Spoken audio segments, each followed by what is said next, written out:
Se acerca un tiempo de cambio, una oportunidad de ver las cosas diferentes, donde habrá respuestas claras a las preguntas más profundas de tu corazón. Dios te está llamando a ser un hombre nuevo, a llevar al máximo el potencial con el cual Él te creó. Congreso de Hombres Visionarios 2019. Restauración extrema. Hola, bienvenido a este programa especial. Mi nombre es Steve Cordón y estoy en la ciudad de Miami, aquí en nuestra iglesia Jesus Worship Center. Hemos preparado un programa muy especial para los hombres. Se trata de un resumen de lo que sucedió en nuestro Congreso de Visionarios 2019 que realizamos en mayo aquí en nuestra iglesia.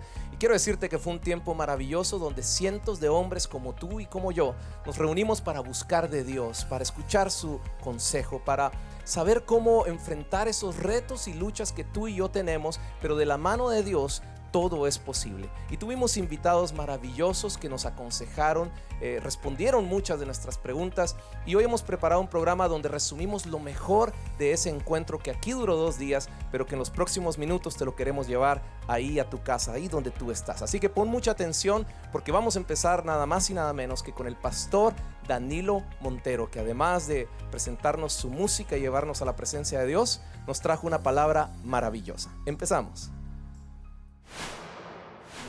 Pasando por el valle de lágrimas, lo convertirán en manantiales e irán de poder en poder y verán a Dios en Sión. Yo creo que usted está aquí por la misma razón que yo. Yo quiero ver a Dios en Sión. Quiero verlo sentado en su trono y sentado en mi vida también, reinando y gobernando. Lo invito a que se lo diga así como lo dice el Salmo.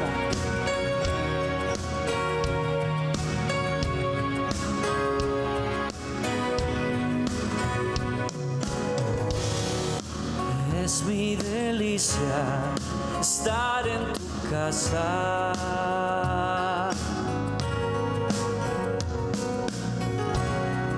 Encuentro refugio bajo tus alas. Sí, dichosos de alabar los que contemplan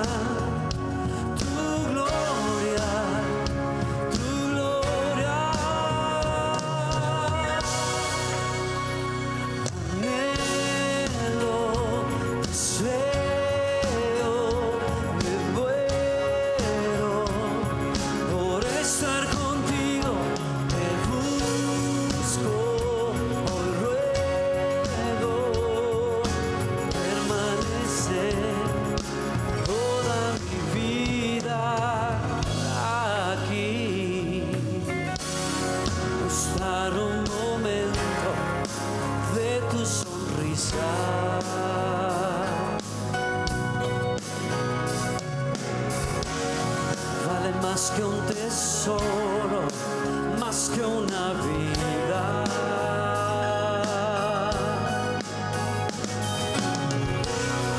Dichosos de alabar los que contemplan tu gloria, tu gloria.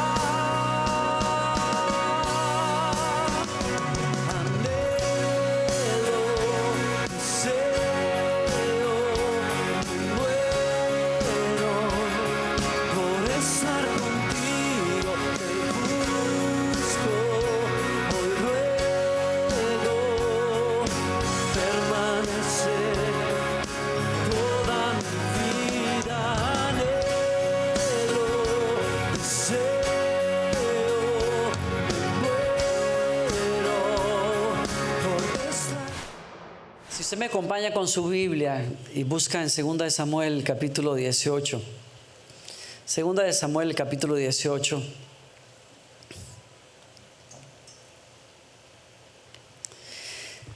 El verso 32 en adelante. Quiero compartirle por unos minutos a usted acerca de esta historia. Es un momento muy fuerte en la vida del rey David. Y es alguien que ya está en sus años dorados, sus hijos han crecido y sufre uno de los reveses inimaginables para él. Y es que uno de sus propios hijos se rebele contra él para sacarlo del trono. Es un hombre con una tremenda capacidad, con una belleza exterior que lo reconocían todos, el hombre mejor parecido según la revista People en versión hebrea hacía unos meses atrás. Y su rebelión tiene un momento de fuerza en el que parece que va a tener éxito, pero no es así. Al final aquello tiene que abortarse y entonces huye de la ciudad. Y la instrucción de su padre a los hombres que lo están persiguiendo, a los guerreros que lo están persiguiendo es: tráiganme al muchacho a salvo. Y este es el momento en que él recibe las noticias.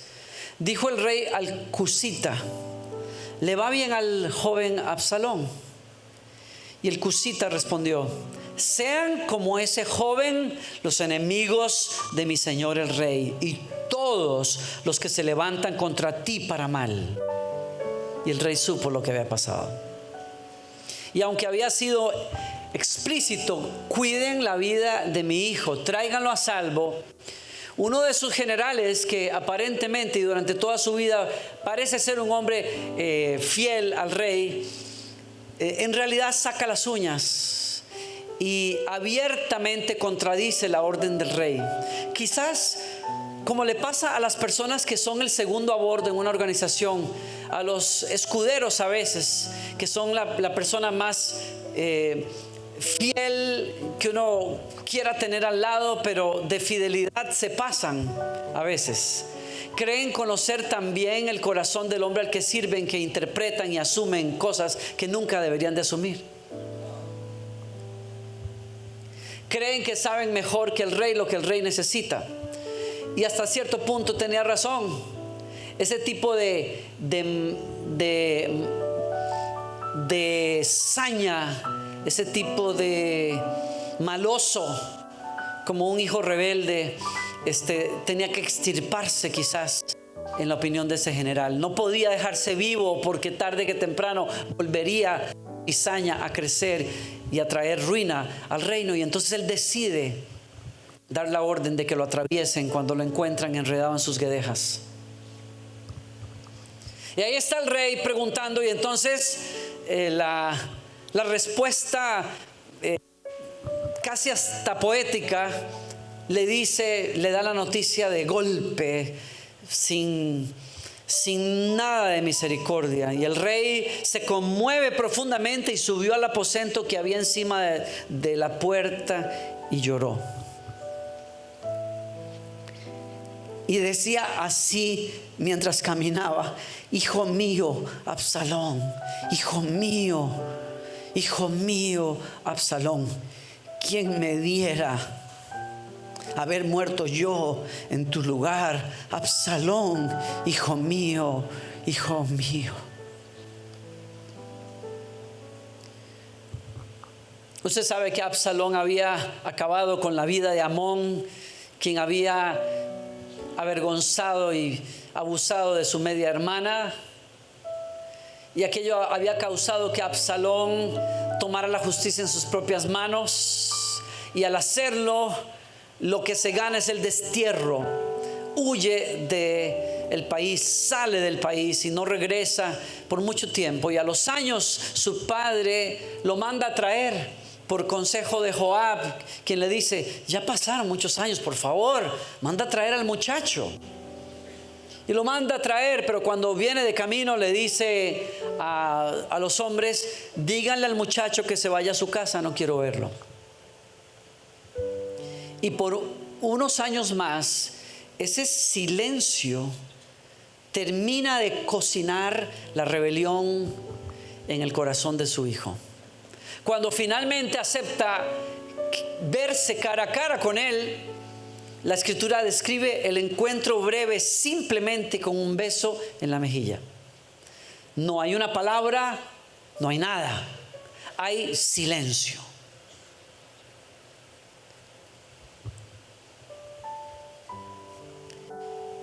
Hay veces que nosotros pensamos que las heridas, que el tiempo sana todas las heridas, y nos equivocamos. El tiempo hace peores las heridas, porque realmente lo que Absalón necesitaba no era tiempo, lo que Absalón necesitaba era presencia. Quiero hablarte del poder de la presencia, del poder de tu presencia en la vida de los que amas. Lo que mató a Absalón finalmente fue la lanza, pero lo que lo acabó en vida fue el silencio. Fue la falta de presencia de un padre. La falta de diálogos y conversaciones que le ayudaran a resolver los rollos que tenía en el corazón. Las conversaciones que pueden hacer que un hombre joven enojado deje de malinterpretar las acciones de un padre al que no conoce y se siente a recibir el consejo y la sabiduría de una persona que necesita ubicarlo muchas veces, que necesita escucharlo. Yo soy de los que creen que lo que David gritó llorando el día de la muerte de Absalón fue lo que Absalón quiso haber escuchado toda su vida. Absalón reclamaba a alguien que le dijera: tú eres mío, tú eres mío, tú eres tan mío, tú eres tan mío que cuando tú cometes errores yo voy a estar ahí para disciplinarte. Es lo que David en su ancianidad, en su vejez no hace. David se vuelve una persona pasiva, que no sabe hacerse presente, ni cuando Absalón comete el grave error de matar a su hermano, ni cuando Absalón se sale del país, ni cuando Amón, su hermano, batallaba con sus hormonas y las locuras de su adolescencia porque quería poseer sexualmente a su media hermana. Yo me pregunto, ¿dónde estaba David cuando su hijo Amón estaba batallando con esas locuras? Lo que Amón necesitaba era un viejo que se sentara con él y que le ayudara a navegar la adolescencia, las locuras, las pasiones que todos los seres humanos pasamos y vivimos en momentos. Necesitaba un hombre que entendiera lo que era ser hombre. Necesitaba un hombre que le ayudara a entender que la sexualidad es como un río que se quiere desbordar y que necesita límites. Y que nadie se muere cuando le pones límites.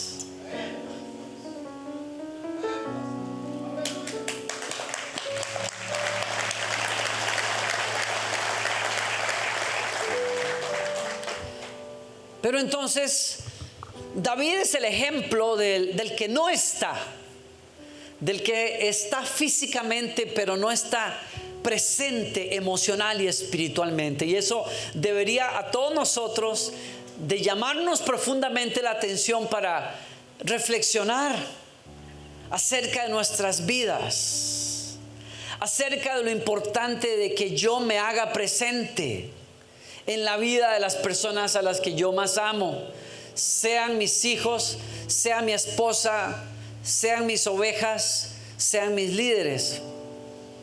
Como pastor hablo. ¿Quiénes son las personas más importantes en mi vida y cómo yo puedo hacerme presente en la vida de ellos? Porque el impacto más grande que tú puedas hacer, el regalo más grande que puedas dar es estar. hacerte presente en los momentos de gloria y en los momentos de derrota.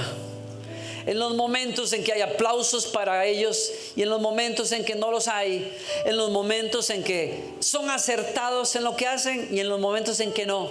Yo he tratado de figurar en estos años poquitos que tengo de pastorear a otras personas. He tratado de figurar lo que significa pastorear y cómo pastorear.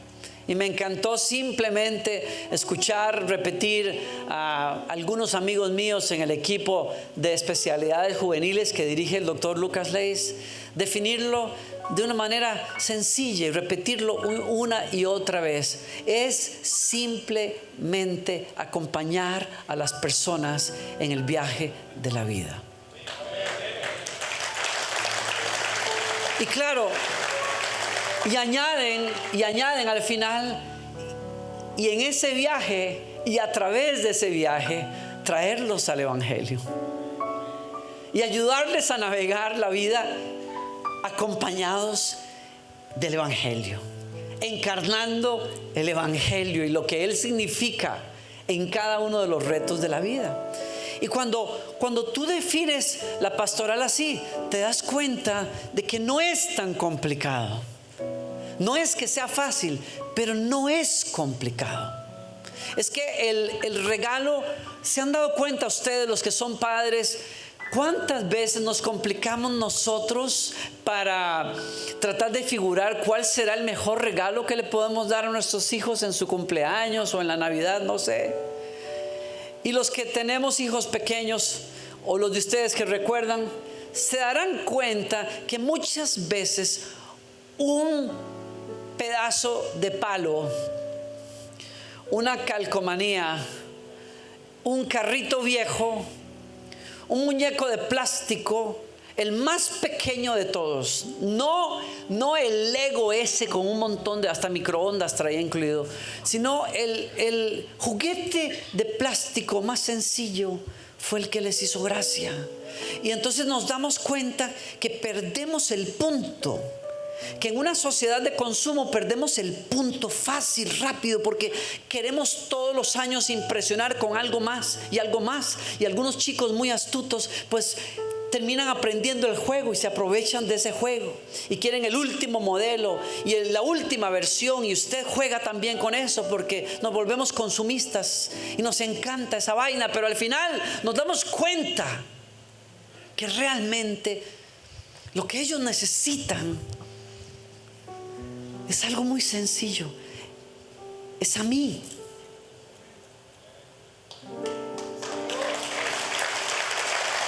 A mí no se me olvida el primer cumpleaños de mi hija.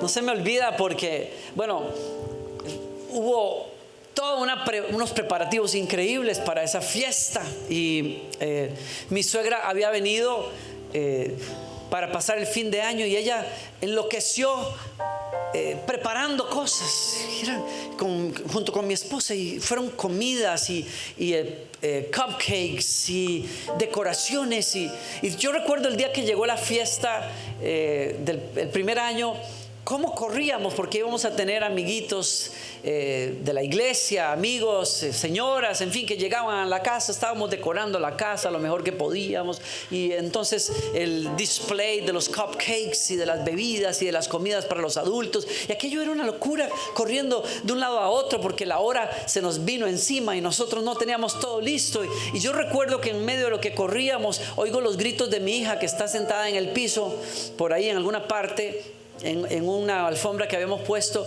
con un añito escaso.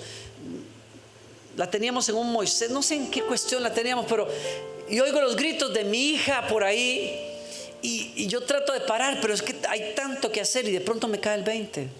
Me detengo enfrente a ella, la veo llorando y algo me dice: ¿y vos sos bruto o qué? O sea, tanta vaina, tanta carrera supuestamente para celebrar a la niña y la tenés completamente ignorada. ¿Y cuál es el punto? ¿Cuál es el punto entonces? sea, ¿cuántos de nosotros estamos corriendo la vida, quemándonos las pestañas, literalmente, para darle un futuro a nuestros hijos? ¿Y qué futuro les vas a dar si tú no estás? Si no les queda la certeza de que había una persona allí a la que les importaba tanto como para cambiar programas y decir no a amigos, y si era necesario cortar un poco de trabajo extra que traería unas horas más o un poco de dinero más a la casa, un dinero que no puede sustituir tu presencia.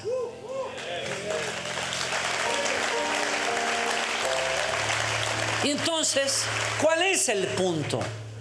Yo no estoy abogando aquí a que nos volvamos medio hippies y medio bohemios por allí, que bueno, la vida se encargará, y no pensemos en dejarle a los hijos nada, porque igual Dios cuidará de ellos. Como dice la Biblia, pues ni una hoja cae, si Dios no lo permite, Dios sabrá. No, tampoco nos volvamos sinvergüenzas. ¿Dónde quiero hacer la mayor diferencia? Me doy cuenta que si quiero hacer la mayor diferencia en la vida de los que me importan, yo tendré que estar ahí, punto. Tendré que estar ahí cuando aprende a correr la bicicleta la primera vez y se tira de la bicicleta cuando se va a caer, y la rabieta la hace patear la bicicleta de rabia, como lo hizo mi hija, que dijo: no sirvo para esto. Y ahí tienes la oportunidad de oro de mirarla a los ojos y decirle: te vas a dar por vencida tan rápido. Tú puedes. Tú puedes. ¿A dónde quieres tener el mayor impacto en tu vida? Se traduce en una respuesta sencilla: tiempo. Se acabó. Tiempo. Tiempo. Y déjeme decirle una cosa: cuando usted dice no tengo tiempo, no se engañe.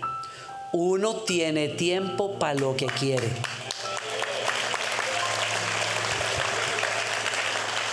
Como uno tiene plata para lo que quiere. Déjese de vainas. Usted me puede decir a mí: es que no tengo dinero, no me alcanza. No, usted tiene dinero para lo que le gusta. Usted puede tener... No voy a entrar ahí, mejor. No, señores, es que la cosa es así. Para lo que a usted le importa, usted saca la plata. Hay gente que no tiene ahorro en un banco, pero cuando se viene el mundial se van para Rusia porque les importa y sacan la plata para eso, porque les importa. Entonces, a lo que a ti te interesa, tú le pones el sello de tu presencia, si es tiempo o si es plata. Así es que la pregunta tiene que ser: ¿a dónde yo quiero dejar mi mejor huella? Y eso se va a traducir en estar ahí, para a veces sentarse en el silencio y disfrutar. Estar allí para observar. Estar allí para mirar hasta que las lágrimas salen cuando dices: tú me regalaste este momento.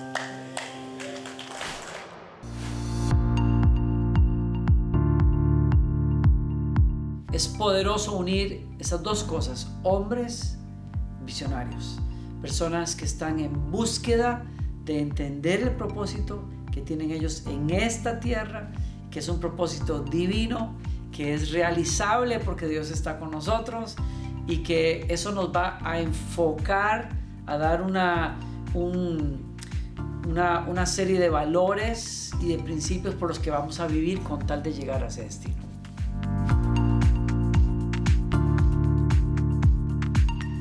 Yo creo que cuando hablamos de extremo estamos hablando de radical. Es tan radical que el Señor dice que nos es necesario nacer de nuevo si queremos ver el propósito de Dios tomar forma en nosotros. Ese es el punto de partida. Restauración extrema nos llama a los hombres a descubrir en qué puntos mi vida no está bien, mi vida está sufriendo, mi vida está quebrantada. Y al ver eso, cómo Dios diseñó según su palabra que debe ser mi vida en esas áreas. Y entonces, ¿qué tengo que hacer yo? Desde arrepentimiento hasta decisiones, hasta cambios de mentalidad que tengo que sufrir para llegar a ese plan original. Nada es imposible para Dios. Cuando yo digo yo no puedo, la verdad que yo la he regado demasiado, la verdad es que yo estoy demasiado lejos, el Señor te dice, el Espíritu Santo es la respuesta. Tú lo que necesitas es decir como María dijo, aquí está el vaso, hágase en mí todo lo que tú dices. Y cuando tenemos esa valentía que nos da la fe, podemos ver a Dios operar en nuestra vida lo que parece imposible. Hay una visión divina para tu familia, tu sexualidad, tus finanzas, tus hijos, tu carrera y tu servicio a Dios.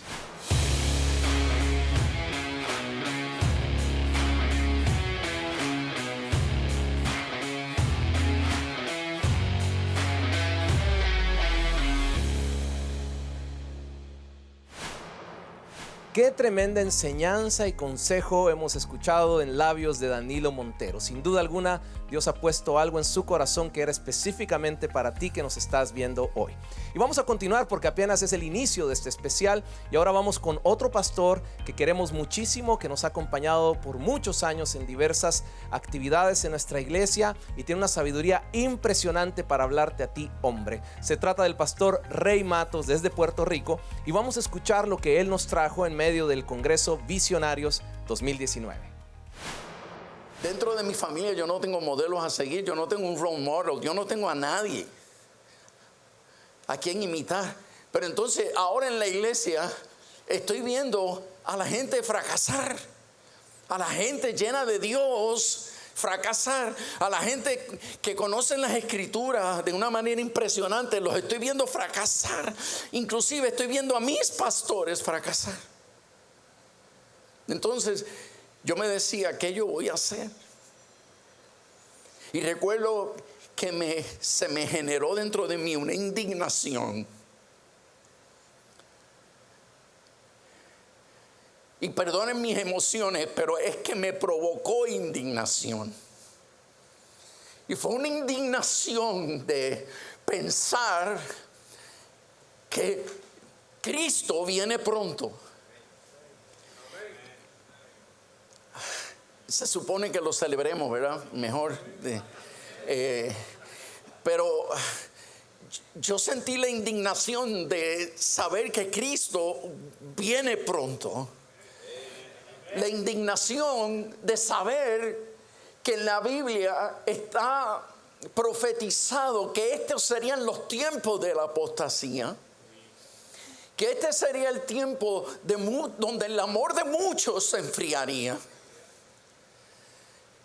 Pero también la indignación de una iglesia que está sucumbiendo, aun cuando hay tantas y grandes promesas de parte de Dios para nosotros, para que no tengamos que ser una generación más que caigamos bajo la opresión de la oscuridad y convertirnos en una estadística más de lo que está ocurriendo en el mundo. Me indigné, yo dije, no puede ser, esto no puede continuar. Y le dije a Dios, yo no sé lo que es ser hombre. E inclusive, le tengo que confesar, empecé a experimentar las mismas inseguridades que muchos hombres experimentan, donde tienen que estar todo el tiempo probando que son hombres. Y uno de los grandes problemas de nuestra sociedad de hombres es que necesitamos, por una o varias razones, necesitamos constantemente estar probándonos que somos hombres. Porque como nunca hemos tenido una formación masculina. Nadie se sentó con nosotros a enseñarnos a ser hombres, porque el paquete no te hace ser hombre.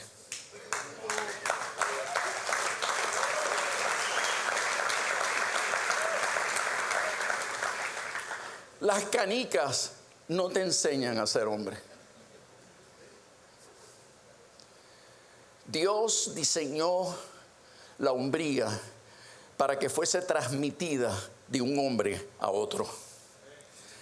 No por vía sexual, sino por vía de intimidad, por vía de la paternidad, por vía de una transferencia de corazón a corazón.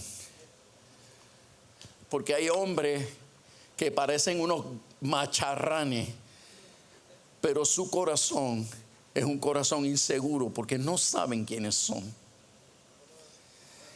Y eso Dios se lo reservó para que fuese transmitido de un hombre a otro, de un hombre de Dios a otro hombre en formación. Y yo le tuve que decir a Dios, yo no tengo ese hombre en mi vida. Y yo te confieso que necesito estar probándome y necesito estar actuando de tal forma para demostrar que soy hombre. Y parte de las cosas que yo empecé a sentir dentro de mí era que tener no solamente una novia, sino tener la capacidad de seducir a otras mujeres. Porque mientras más atracción de mujeres tuviera, más hombre me sentía. Pero eso tiene otras implicaciones. Porque el hombre que no sabe quién es necesita imponerse. El hombre que no está consciente de su propia hombría, que no está seguro de su propia hombría, inclusive en su relación con su esposa, en su relación con la mujer que más ama en su vida, necesitas marcar territorio y asegurarte que ella entienda que tú eres la cabeza del hogar. Un temor a ser dominado y una necesidad de aplastar para mantenerte por encima de los demás. No quiero darle mucha vuelta al punto. Lo que sí quiero decirles es que no tenía muchos puntos de referencia. Y le dije, Señor, yo no sé lo que es ser hombre conforme a tu palabra. Ni veo modelos que pueda seguir. Lamento tener que decirte, Señor, que no los veo ni en la familia, pero mucho menos, bueno, no tanto mucho menos, pero tampoco los veo en la iglesia. Y yo necesito que tú me enseñes a ser hombre. Y yo necesito que tú me transmitas a mí una hombría que no conozco, que no tengo marcos de referencia. Por lo tanto, te confieso, Señor, que me voy a sentir extraño seguir tus instrucciones, porque siento que tengo que hacer camino al andar, porque no hay un camino que yo pueda decir, por ahí es, porque lo he visto en otros. No, tengo que hacer camino al andar. Le dije, Señor, yo no sé ser esposo. No sé ser esposo y amo a esa mujer y quiero hacerla feliz. Y yo quiero tener un matrimonio diferente a todo lo que he visto. Pero cuando me casé y comencé, me di cuenta que yo estaba cayendo en los mismos errores de todos los que yo había visto. Porque es bien fácil, es sumamente fácil seguir el camino de otros. Pero es bien difícil convertirte en la nota discordante.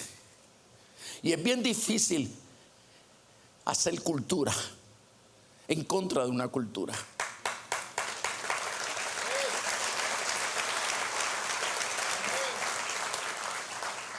Es bien difícil contradecir a todos los que me dicen, tú estás mal, estás equivocado. Recuerdo que me comenzaron a criticar desde que yo comencé mi amistad con Mildred. Yo sabía de lo que yo era capaz. Porque parte de las cosas que yo necesitaba sentir era tener relaciones sexuales para probarme. Y yo le decía al Señor, Señor, enséñame a ser hombre. Y una de las primeras cosas que el Espíritu Santo me dijo, ¿quieres ser hombre? Aprende a respetar a la mujer. Y no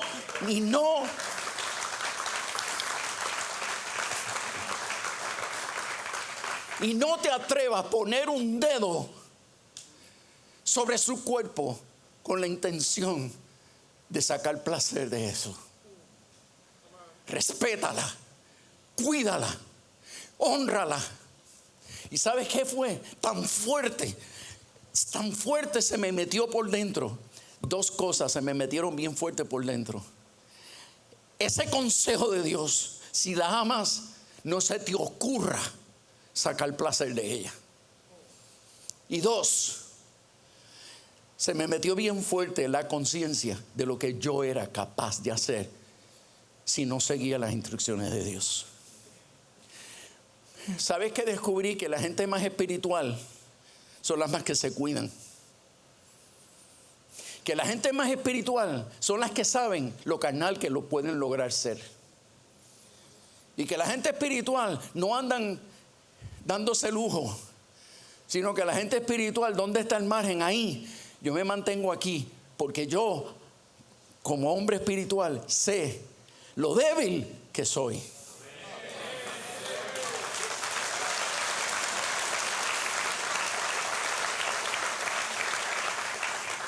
Y ya éramos novios y casi nadie lo sabía, a no ser porque se lo dijéramos a la gente. Y cuando la gente se lo decíamos, lo decía, pero es que ustedes no se comportan como novios. Ustedes parecen amigos. Y yo digo, bueno, es que el noviazgo es para eso. Ahora, ¿verdad? En los congresos del True Love Waits se dice mucho, pero en aquel entonces eso nunca se escuchaba.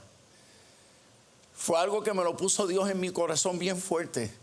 No te aproveches de ella para sacar placer. Y cuídate porque tú sabes de lo que eres capaz. Así que casi ni la tocaba. Y eso era para mí la señal más segura para mantenerme firme. Y empezaban a criticarme. Tú estás tratando a tu novia como si fuera una amiga. ¿Tú le piensas ofrecer matrimonio a ella? ¿Sobre qué base? ¿Sobre qué base? Trátala como un hombre. Y yo veía a los hermanos en Cristo, cuando íbamos en los autos para evangelizar en diferentes lugares, veía a los hermanos en Cristo en los asientos de atrás dándose unos besos que ni las novelas de Corín Tellado. Y yo le decía a Mildred, yo no lo voy a hacer. Y de hecho, recuerdo que el día que le ofrecí matrimonio, ella me dijo, yo he creído en lo que me has dicho todo este tiempo, pero me voy a casar por fe.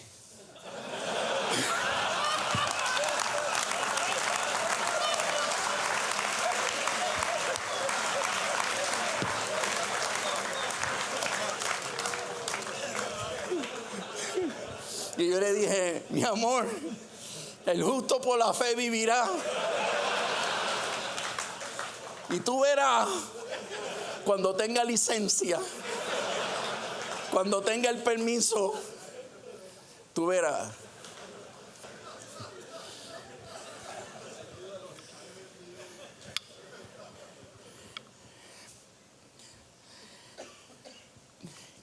¿Qué quiero decirle? Antes de comenzar a darle los consejos que les voy a dar, quiero decirles lo siguiente. Yo sé que muchos de ustedes han pensado cuando escuchan a gente predicar sobre paternidad, como lo que escuchamos hoy, lo que escuchamos ayer, y cuando hablan sobre ser un hombre así sensible y ser amoroso y dedicarle tiempo y ser de esta manera y ser de esta otra manera. Hay veces que nosotros escuchamos estos mensajes y pensamos, rayos, de verdad, yo nunca, conociéndome, yo nunca seré así, yo nunca podré ser así. Yo me podré esforzar, y sí, me voy a esforzar. Yo voy a salir de aquí, me prometo a mí mismo y al Señor que yo voy a hacer mis ajustes, pero yo nunca voy a poder ser como Él. Y yo pensaba igual. Cuando leía el libro de Larry Christensen, La familia cristiana, y cuando leía el libro de aquel y del otro, donde hablaba sobre matrimonio y paternidad y todas estas cosas que parecían un sueño, que parecía algo tan teórico, tan espectacular, pero que Satanás te hace pensar, eso es para gente escogida. Y yo te soy honesto. Cuando empecé a practicar estos principios, nunca pensé honesta y realmente que yo iba a lograr vivir a la altura de esos principios. Yo decía, yo voy a luchar y yo voy a trabajar esto, pero yo nunca pensé que lo iba a lograr. Y tengo que ser honesto contigo, no pensé que lo iba a lograr. Pero la indignación, porque al leer las escrituras y al darme cuenta que Dios no solamente envió a su Hijo para librarnos del maldito pecado, que es el que nos inutiliza, porque lo que nos hace creer que no lo vamos a lograr es el pecado que mora en nosotros. Pero Dios envió a su Hijo para libertarnos de ese yugo. Pero aún más, Él envió al Espíritu Santo para darnos la fuerza, para darnos la inspiración, para que nosotros pudiésemos lograr hacer lo que nadie hace. Y recuerdo que empiezo a leer las Escrituras con esa intensidad de decirle al Señor constantemente. Y les confieso que compré una libreta con la única intención de escribir en la libreta conversaciones con Dios con respecto a los modelos bíblicos.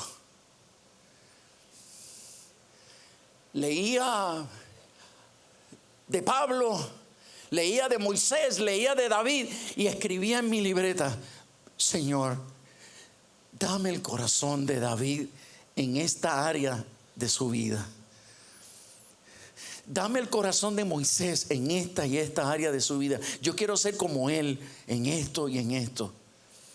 Señor, yo quiero ser como Pablo en esto, específicamente en esto y en esto. Y llené una libreta de cosas de que yo quería hacer para imitar a estos hombres de las Escrituras.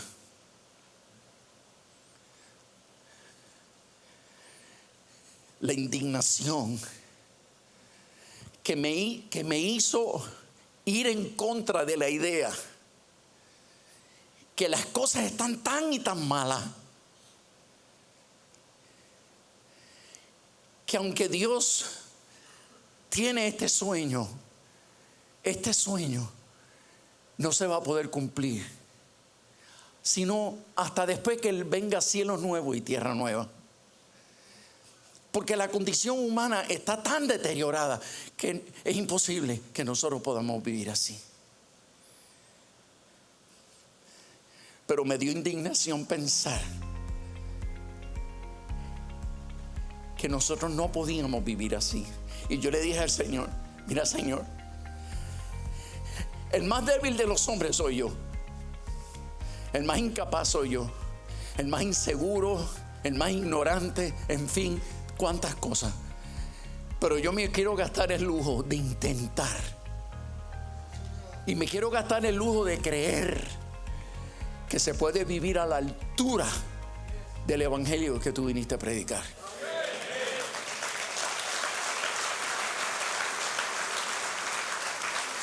Pero todo lo que recibí fueron críticas. Y todo lo que recibí fueron señalamientos e inclusive profecías de lo mal que me iba a ir. Una de las primeras profecías que recibí fue la de mi propio padre. Mi propio padre, no sé si herido por sentirse confrontado, porque yo le decía, yo no quiero darle a mi esposa y a mis hijos este ambiente. Yo quiero ser diferente. Y yo no sé si fue que se sintió indignado, pero él con mucho coraje me miró, me señaló y me dijo, tú lo vas a hacer peor que yo. Si yo he pecado, el tuyo será peor. Y si yo lo he hecho mal, tú lo harás peor que yo. Y no te niego que a mí me estremeció. Y por años Satanás ha hecho eco de esas palabras. Pero en mi corazón yo le he dicho al Señor, Señor, que no me falte tu presencia. Señor, que no me falte tu fuerza. Porque yo quiero morir en el intento. Y aunque no lo logre, yo quiero morir en el intento. Y comencé un matrimonio buscando en las escrituras modelos. Y yo sé que les va a chocar lo que les voy a decir, pero ni siquiera en la Biblia encontré modelos. Uno de los más que me inspiró a pensar que podía ser un modelo era Abraham.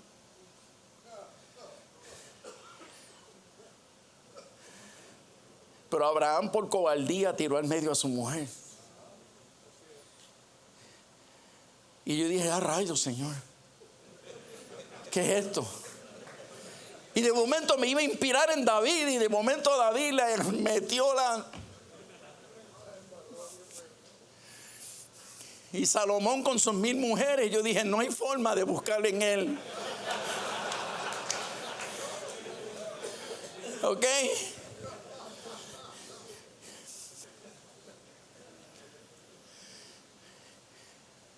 ¿Y sabes qué hice? Me amarré a los consejos de Pablo, que eran teóricos,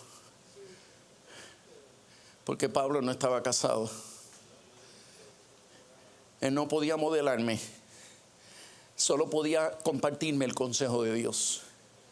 Y yo dije, Señor, no lo he visto en nadie. ¿Tú sabes en quién lo vi? Que marcó mi vida para siempre. Y aún después de muerto, yo no ceso de pensar y de recordar a Alejandro Nieto. Porque fue un pastor que lo vi ser esposo como nadie en la vida me había mostrado un ejemplo de lo que era ser un marido en Cristo. Y no tiene idea la inspiración que fue ese hombre para mí, que me marcó la vida para siempre. Pero mi marco de referencia toda la vida ha sido Pablo, aunque él no pudo demostrarlo, solo compartió el consejo de Dios. Y me amarré a esos principios. Y sabes, me sentía ridículo. Me sentía ridículo. No sé si a alguno de ustedes se le ocurre pensar que pueda salir hoy de aquí y llegar a su casa y de momento enrollar a tu esposa en un abrazo y mirarla a los ojos y decirle cuánto la ama y pedirle perdón por cuánto tiempo ha pasado sin que tú le demuestres una ternura especial y un cariño especial fuera de la cama. Dicho sea de paso.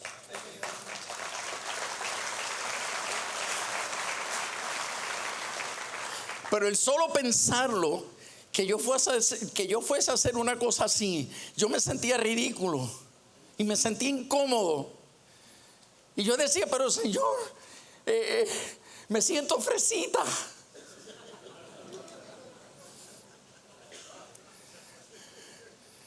Además, tú sabes que yo no puedo ser hipócrita. Esas cosas hay que sentirlas y para hacerlas.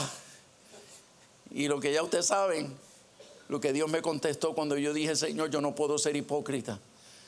Y él me dijo: no vuelvas a llamar hipocresía lo que yo he llamado obediencia. Si te he ordenado amar a tu esposa, te guste o no te guste, lo sientas o no lo sientas, te inspire o no te inspire, hazlo. Porque haciéndolo me honras. Y ser así no es parte tuya. Ser así te hace sentir extraño, porque inclusive ella te mira como quien dice: ¿qué bicho picó a este?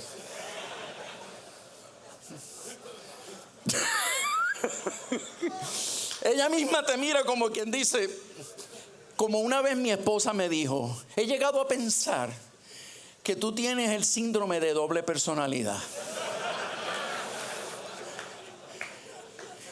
Y cuando yo me quedo así en shock y le digo: ¿pero por qué tú me dices eso?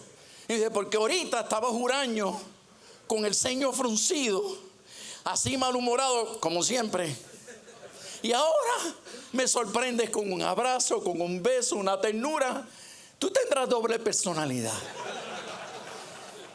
Y yo le dije, queriéndome salir el monstruo, pero gracias a Dios le dije al Señor en ese momento: Señor, por favor, mantén el monstruo ahí. Y le dije: no, ¿sabe qué pasó? Que después que me manifesté negativamente, me fui a orar.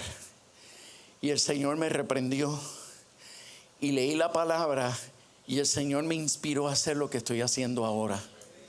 No me es fácil, y mucho menos con la respuesta que acabo de recibir.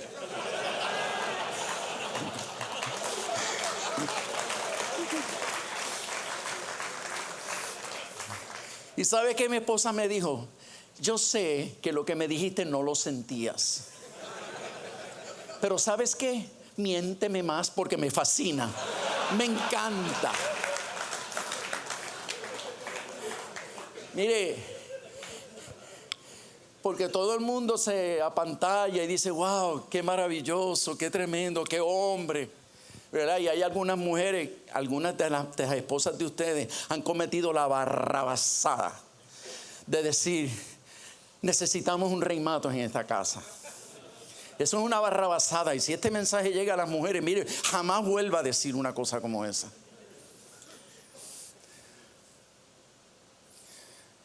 Pero para tu beneficio, ese rey Matos que tu mujer admira,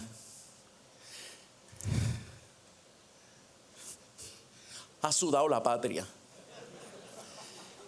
Y lo que te quiero decir con esto es que ese rey Matos que ella admira no es el rey Matos, hijo de Raimundo y de Baby. Ese rey Matos es un hombre que se indignó después de haber conocido a Cristo, porque no veía a la iglesia obedeciendo las escrituras. Y aun cuando él creía que era imposible vivir a esta altura, decidió morir en el intento. Y luchó para saber si esto era verdad. Luchó para ver si esto se podía vivir de verdad. Él experimentó, pensó: date un tiempo y comienza a sembrar esto, a ver qué pasa.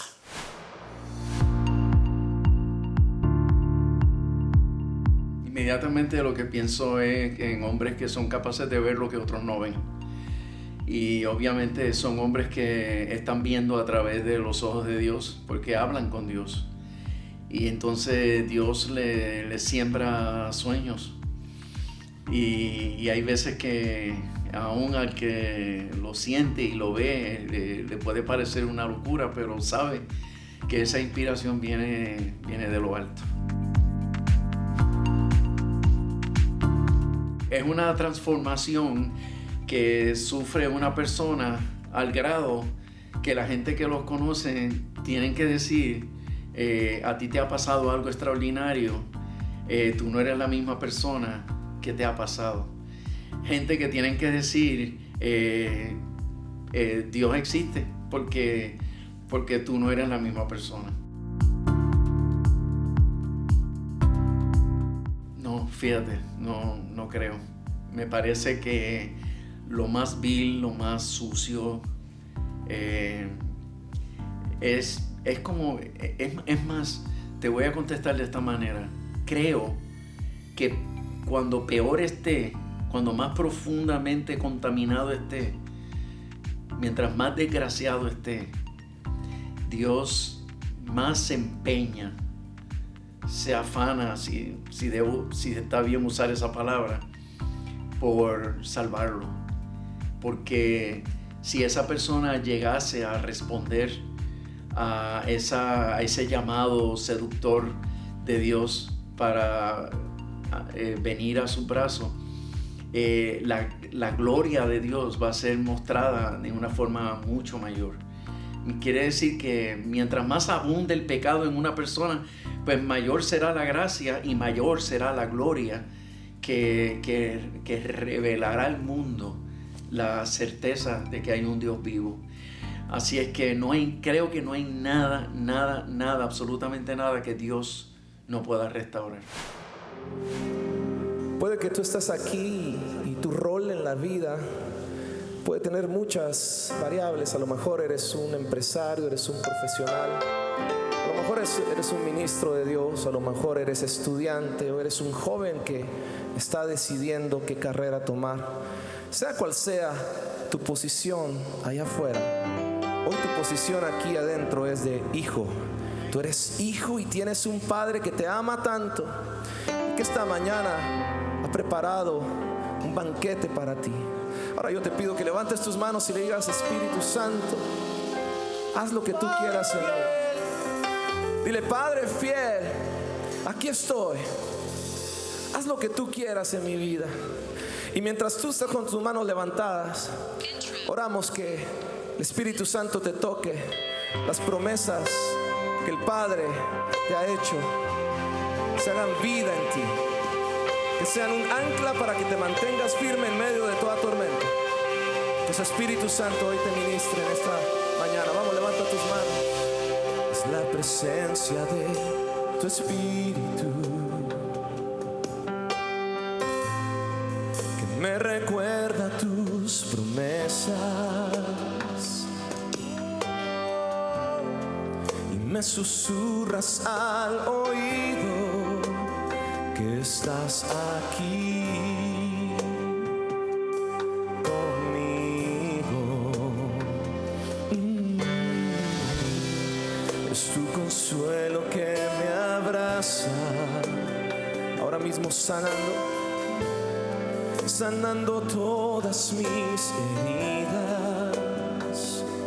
Oh Dios, me fortaleces, me aseguras que estás aquí. Dile conmigo. Vamos, hombre, dile: yo tengo paz. Que se escuche tu voz. Está aquí consolándome.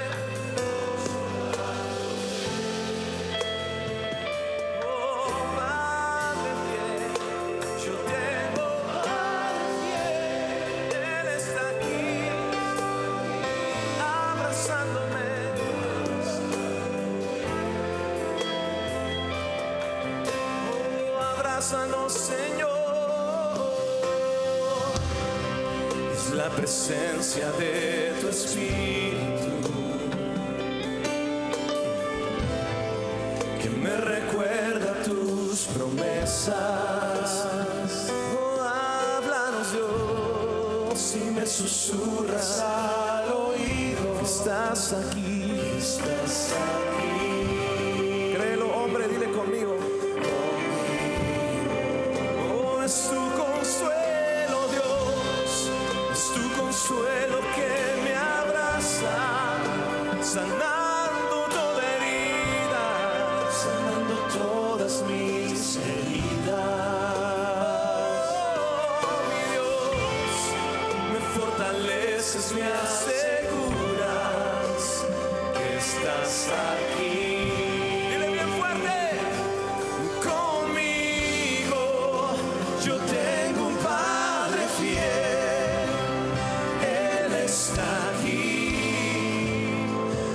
Consolándome, Señor. Yo tengo un Padre fiel y Él está aquí abrazándome. Sí, Señor, por eso no importa si llueve, vamos a decirlo, tu amor me sostiene.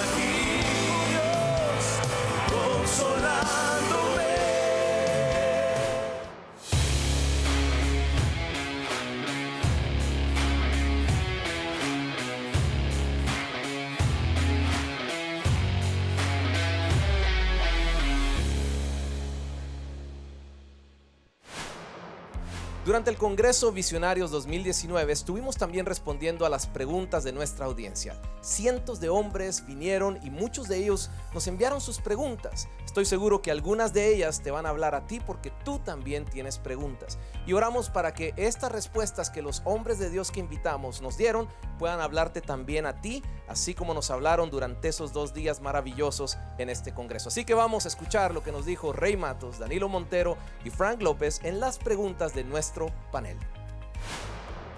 Ok, pregunta, mis suegros son pastores.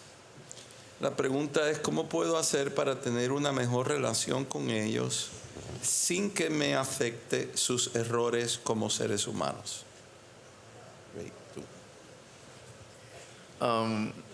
Aprendí que al ser uno el matrimonio, y ya no somos 2 sino 1, eso significa más de lo que nosotros podíamos entender de primera mano. Aprendí que si eso es así y si eso es verdad, al nosotros ser uno, los padres de mi esposa se convierten en mis padres y mis padres se convierten en los suyos. Ya no somos 2, somos 1. Y ahora yo tengo 2 papás y tengo 2 mamás. Y cuando nosotros lo vemos de esa manera, a ti se te hace mucho más fácil. No es que sea fácil, pero se hace mucho más fácil tolerar la falta de nuestros padres que tolerar la falta de nuestros suegros. Pero cuando tú entiendes que ahora tus suegros, desde el punto de vista espiritual, se convierten en nuestros padres porque somos una unidad, pues ahora yo le debo honra a mis suegros de la misma manera como yo se la debo a mis padres. Y si yo quiero ser bendecido, y si yo quiero ser prosperado, y si yo quiero que mis días sean largos, yo tengo que aprender a honrar a mis suegros como honro a mis padres, tolerarlos como lo tolero con mis padres. El hecho de que ellos sean pastores, lo único que hace es que levanta en nosotros las expectativas de un mejor comportamiento. Pero al final tenemos que reconocer que los pastores también son humanos, que los pastores no son pastores porque son super personas, son pastores porque Dios en su gracia los escogió para eso, pero no porque sean superhumanos.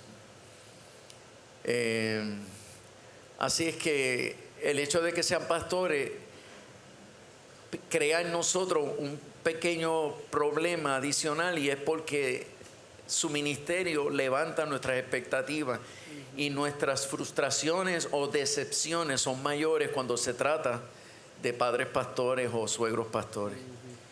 Pero si lo vemos con el corazón de Dios, tenemos que entender que así como nosotros necesitamos ayuda, ellos también. Y que de la única manera como nosotros, como miembros de una familia, podemos ayudar a las figuras de autoridad que están sobre nosotros es a través del modelaje. no el señalamiento, no el reproche, no la crítica, no es decirle a Dios, si tú eres pastor, ¿por qué te comportas así? Sino modelarles a Cristo, modelarles el Evangelio. Y de esa forma, por influencia, nosotros podemos mejorar grandemente el ambiente de nuestra familia, bajo nuestro techo, y también la familia extendida. Amén. Gracias, Pastor Ray.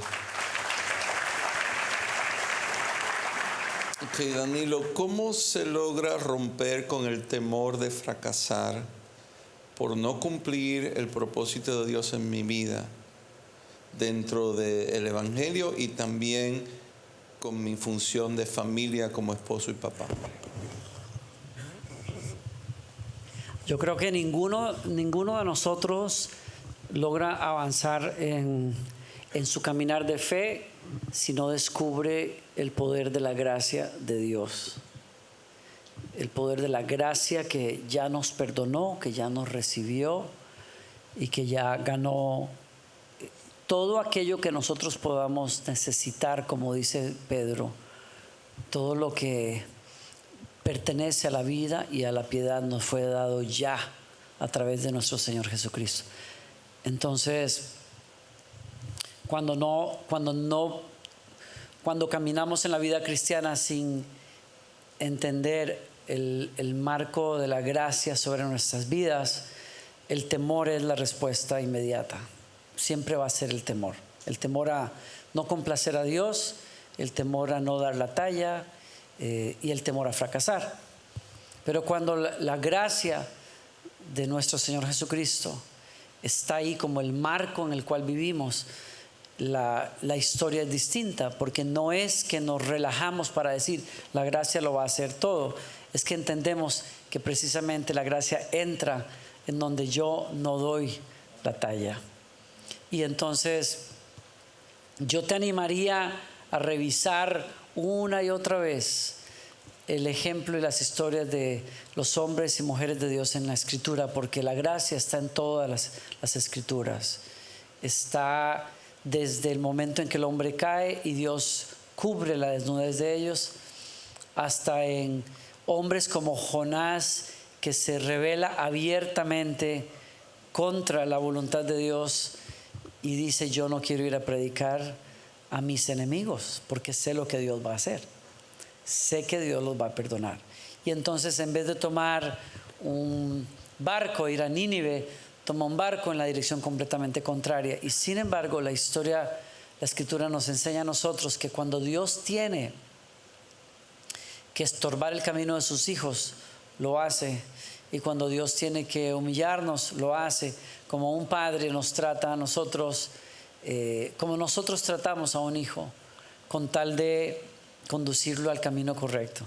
Y cuando revisas la historia, a mí siempre me ha impactado que cuando tú lees el primer capítulo del libro de Jonás, que dice: vino palabra de Dios a Jonás, hijo de, diciendo: levántate y ve a Nínive. Y Jonás pasa por su proceso, la ballena, la tormenta, o el pez, la tormenta, el vómito. Entonces vuelve a iniciar la historia. Y vino palabra de Dios a Jonás, hijo de Amitai, diciendo: levántate, ve a Nínive y predica. Y dice la Escritura: y Jonás se levantó y fue. Cuando yo veo esa historia, yo digo: wow, Dios es plenamente capaz de llevarme a mí a mi destino. Y por eso mandó a su hijo a la cruz. No para depender de mí, para que yo llegue a donde tengo que llegar, sino para ganar Él el terreno para que yo llegue. Y me dio no solo su perdón, sino que me dio un nuevo corazón y me promete la gracia del Espíritu Santo, como lo hablaba el pastor Rey hoy, que me dice a mí: no es peleando contra, es rindiéndome al Espíritu Santo. Él es el único que puede ayudarme a llegar allá. Y entonces yo creo que vas a encontrar consuelo, fortaleza ahí. Un ejemplo más rápido, me encanta eso. Dice, ¿se acuerdan ustedes la primera vez que Jesús se encuentra con Pedro, que lo ve reparando las redes? Y entonces le pide la barca y se sube en la barca para predicarle a la gente, y luego le dice, boga mar adentro, y se da el primer milagro de la pesca milagrosa. Allí es cuando Pedro se tira al piso y le dice, apártate de mí, porque yo soy hombre pecador. Y Jesús le dice, a partir de ahora, yo te llevo a una dimensión que no conoces, no serías capaz de llegar, pero para eso me metí en tu barca, para llevarte a donde no puedes ir. Y entonces esa historia, curiosamente, se repite en Juan capítulo 21, después de que Pedro había negado a Jesús. Jesús resucita, y entonces Pedro vuelve a buscar las redes y la barca, y en esa madrugada Jesús se aparece, lo llama a la orilla. Perdón, antes de llamarlo a la orilla, les dice a los muchachos, hey, hijitos, ¿no han podido pescar? No, tiren las redes. Y tirando las redes, se llenan de peces otra vez. Y ahí es donde Pedro descubre, es Jesús, se acerca a él y es restaurado. Y vuelve a ver la historia otra vez. Es como si el capítulo 1 de Jonás comenzara en el capítulo 3, y es como si el llamado original de Jesús volviera a darse al final de su ministerio, con Pedro sentado delante de él. Termino aquí. Lo que me llama la atención es que dice en el segundo relato de la pesca milagrosa, y siendo tantos peces, las redes no se rompieron. Cuando lees la primera historia, dice que las redes se rompían por tantos peces, pero 3 años después, siendo tantos peces, las redes no se rompieron. Y a mí me dice que esa es la operación de la gracia de Dios, que nos encuentra incapaces de lograr cosas que solo Dios puede lograr, pero cuando Dios nos procesa, lo que no podemos contener, lo vamos a contener. Lo que no podíamos sostener, lo vamos a sostener. Y como dice Pedro, testificando de eso, en Primera de Pedro, en el capítulo 5, que nos dice, y el Dios de toda gracia, que nos llamó a su gloria eterna por Cristo Jesús, Él mismo os perfeccionará, los afirmará, etc. Curiosamente, la palabra afirmar en el griego viene de la idea de reparar redes. O sea que el mismo Dios que nos llama es el que va a hacer algo en el corazón de nosotros para que lo que antes se podía romper no se rompa. Amén.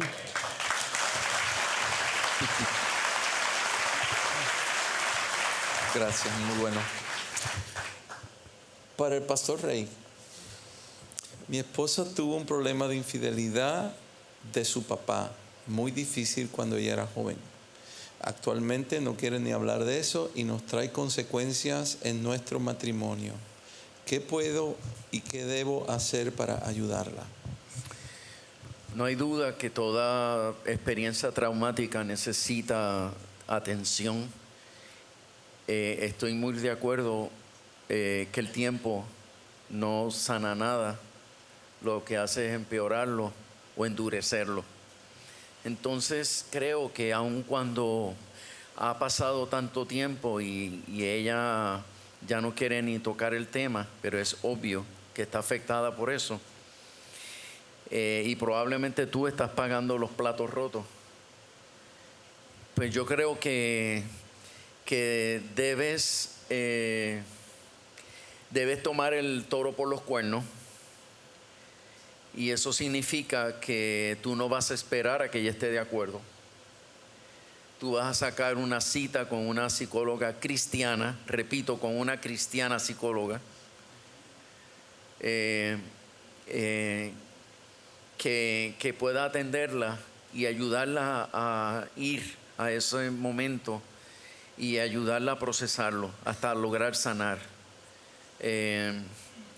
Si inicialmente una psicóloga cristiana no fuese posible, pero por lo menos una pastora debería ser.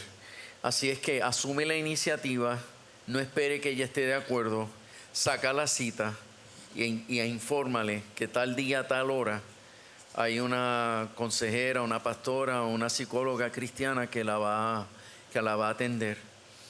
Que tú la acompañas si ella desea, pero que ella necesita sanar.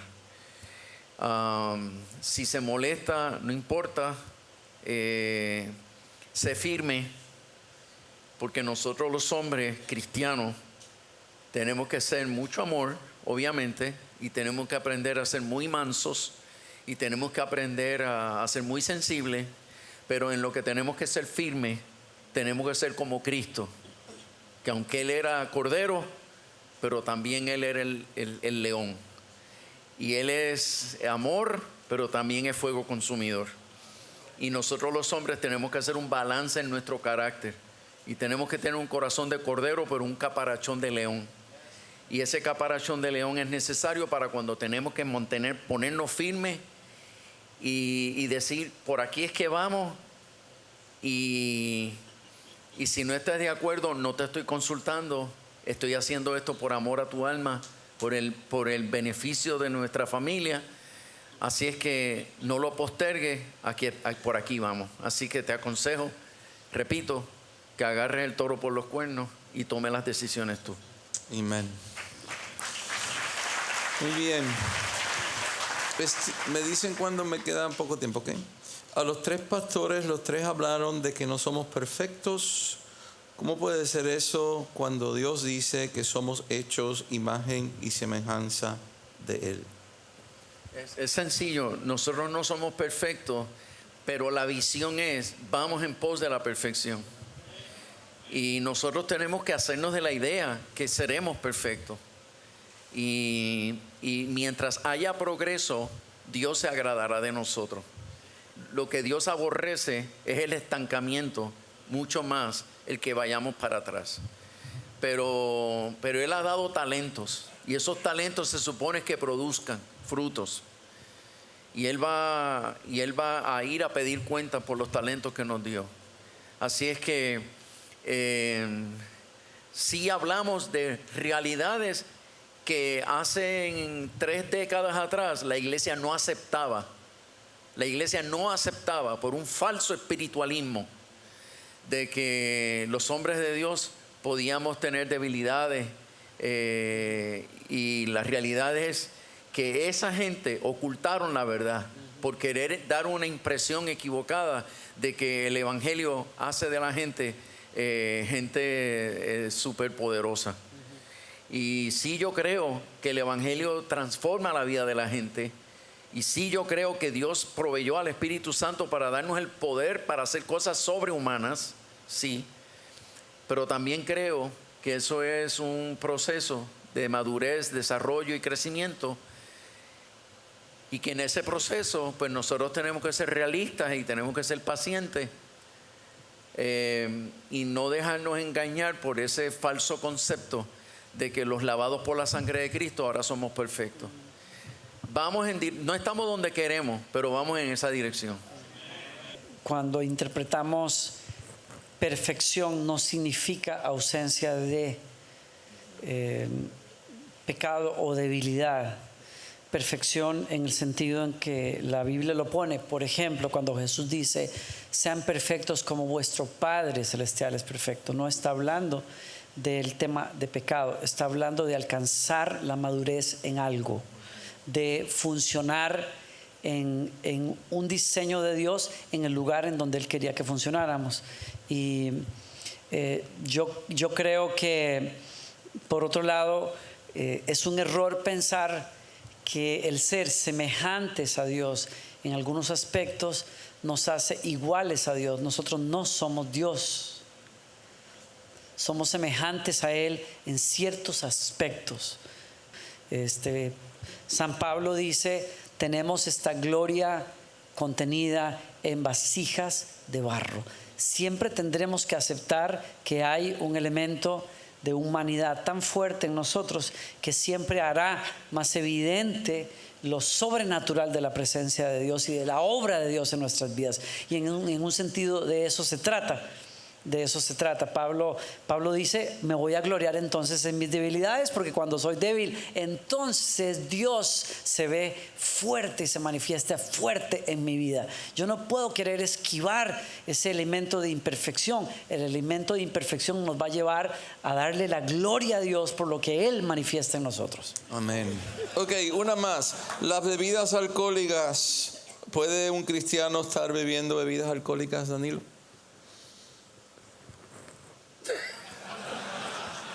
Todo el mundo va a reír.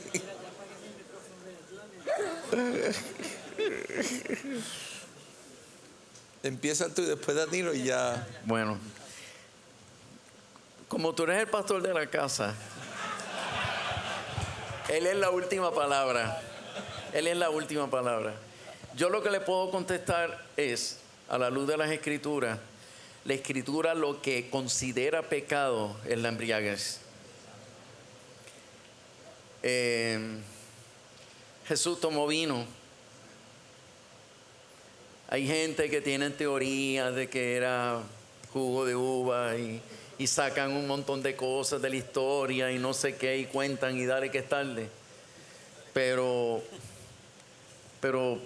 no sé, yo lo he estudiado y le he dado vuelta porque pues las catacumbas, que es el ministerio donde yo nací, pues nosotros estábamos muy cerca de Gigi Ávila y estábamos muy cerca de los pentecostales y obviamente pues, pero por más que lo estudiamos, descubrimos que este asunto es un tema que la Escritura es bien enfática. O sea, los borrachos no entran al reino de los cielos.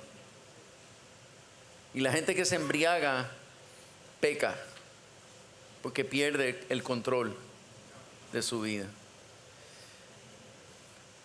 Entonces, fuera de ahí, pues, en mi opinión, yo estaría imponiéndole o imputándole pecado a algo que la Escritura no llama pecado. Si alguien, pues, qué sé yo, se toma una copa de vino con la comida, pues la Escritura dice, mire, el que no bebe porque usted tuvo problemas de alcohol, pues usted no debe beber, usted no debe tomarse ni una copa de alcohol. ¿Por qué? Porque usted tuvo problemas y usted sabe que después de esa copa usted va a luchar, porque hay unas memorias de pecado, unos recuerdos. Usted no va a saber dónde poner límites, porque usted quebró esos límites cuando abusaba del alcohol. Pero como yo nunca tuve problemas de alcohol, yo nunca supe lo que es estar borracho. Como yo nunca tuve esa adicción, si yo tengo que en una cena, me ofrecen una copa de vino, me la tomo.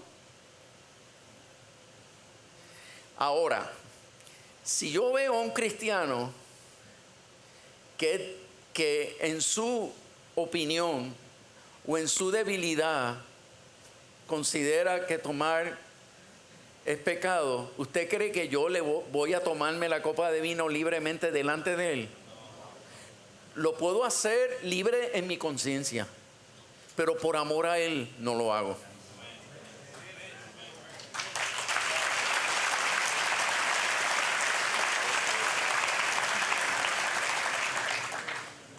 Mire, en mi casa, si usted abre la alacena, pudiese encontrar una o dos botellas de vino.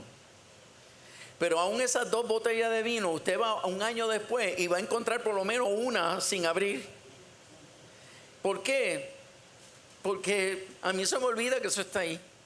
Pero cuando viene una visita especial y vamos a hacer algo especial, pues si hay, porque casi nunca hay, pero si hay, pues nada, se lo servimos. Y de hecho, quienes me han regalado esas botellas de vino, porque yo ni las compro, han sido otros pastores que han llegado a casa y me han traído una botella de vino. Sobre todo pastores españoles.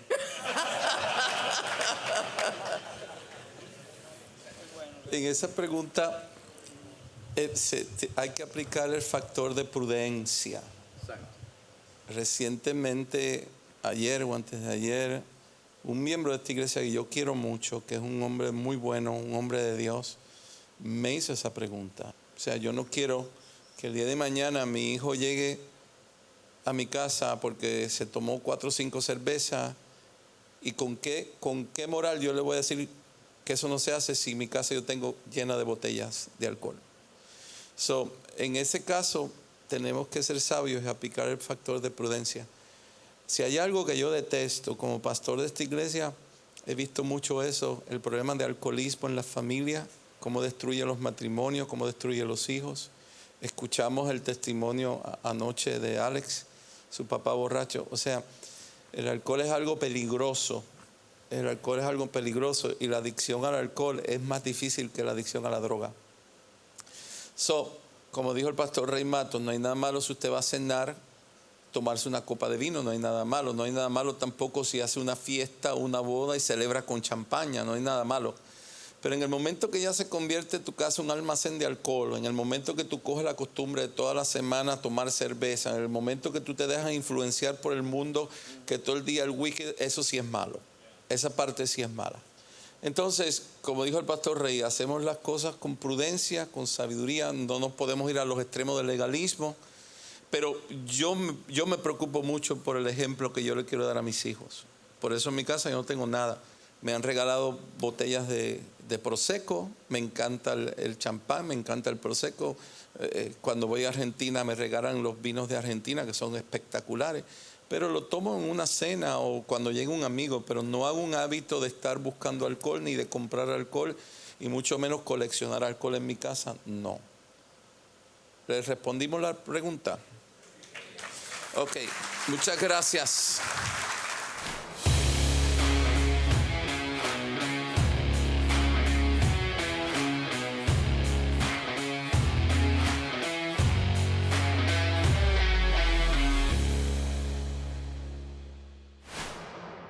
Continuamos en este especial de lo que fue el Congreso Hombres Visionarios 2019 que realizamos aquí en la ciudad de Miami en nuestra iglesia Jesus Worship Center. Un evento especialmente para ti, hombre que nos estás viendo.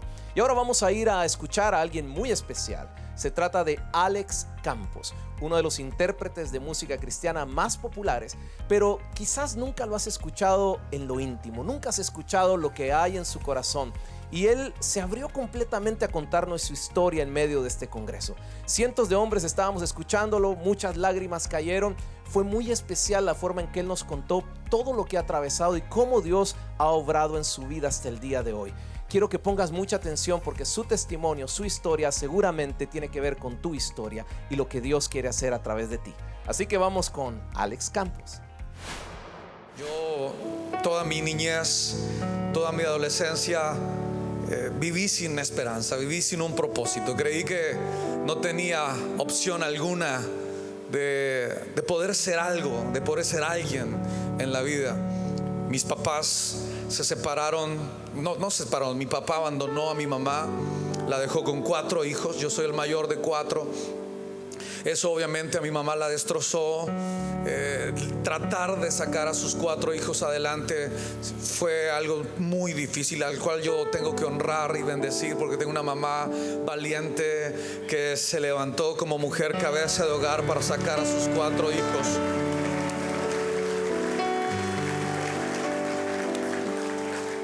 De ti depende que no hayan mujeres cabeza de hogar.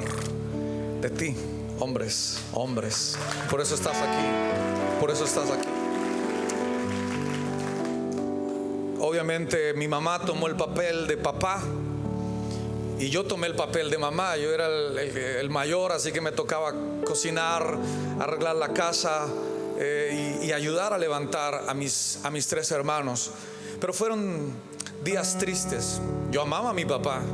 O sea, mi papá era bien difícil, alcohólico, mujeriego, violento. Las únicas veces que mi papá me dijo, hijo, te amo, fue cuando estaba borracho. Y me gustaba verlo borracho. Imagínate, o sea, era tan miserable el amor que me daba que yo prefería verlo borracho y en un estado completamente ido, porque eran los únicos momentos donde decía: tú eres mi primogénito y te amo. Y yo vivía de eso, o sea, como que era lo máximo. Cada 8 días jugaba fútbol en la mañana. Me encantaba ir al parque con mi papá. Verlo jugar fútbol era extraordinario. Pero después de jugar fútbol se reunían todos sus amigos a tomar y a tomar y a tomar. Y llegaba la noche y ya tomado, ido, simplemente me decía: te quiero mucho. Y vivía de eso. Cuando él se va, ya no había fútbol, ya no había ningún te quiero mucho, simplemente se fue. Y fue duro para mí, fue duro escuchar aquella noche esa charla. Mi papá siempre llegaba con serenata a la casa para que mi mamá no le diera la otra serenata. Entonces llegaba, me acuerdo, y por eso yo creo que me gusta tanto el mariachi, porque fueron tantas y tantas y tantas serenatas. O sea, cada noche era, no sé si se acuerdan de esa de cuando yo escuchaba eso era: mi papá llegó otra vez. O sea, porque él duraba 3, 4, 5 días sin venir y venía con serenata y un pollo asado. Siempre llegaba con esas dos cosas: pollo asado y serenata. Un día llegó sin serenata y sin pollo, y se me hizo extraño porque siempre lo hacía como para contrarrestar todo lo que mi mamá le iba a decir, las peleas, porque se peleaban violentamente. Yo tuve que ver cómo mi papá golpeaba a mi mamá, cómo mi mamá lo golpeaba, cómo mi abuela, porque íbamos en la casa de mi abuela, los golpeaba a todos, que mi abuela era agresiva, o sea, era una mujer durísima. Todos le teníamos miedo en la casa. Y me acuerdo que esa noche mi papá llegó y se pusieron a hablar tarde con mi mamá. Yo me levanté, yo quería ver a mi papá, yo lo quería volver a ver, quería estar con él. Ojo, no era el mejor papá, no lo era, pero yo quería estar ahí. Y cuando fui, estaba escuchando tal vez la charla que partió mi corazón y lo rompió en 1000 pedazos, porque mi papá le estaba diciendo a mamá: Mercedes, me cansé, me tengo que ir de la casa, no voy a continuar. Y le confiesa algo. Mi papá siempre, después de que tuvo a sus 2 primeros hijos, quiso una niña, quiso una mujer. Y el tercero lo intentaron y nació Wilson.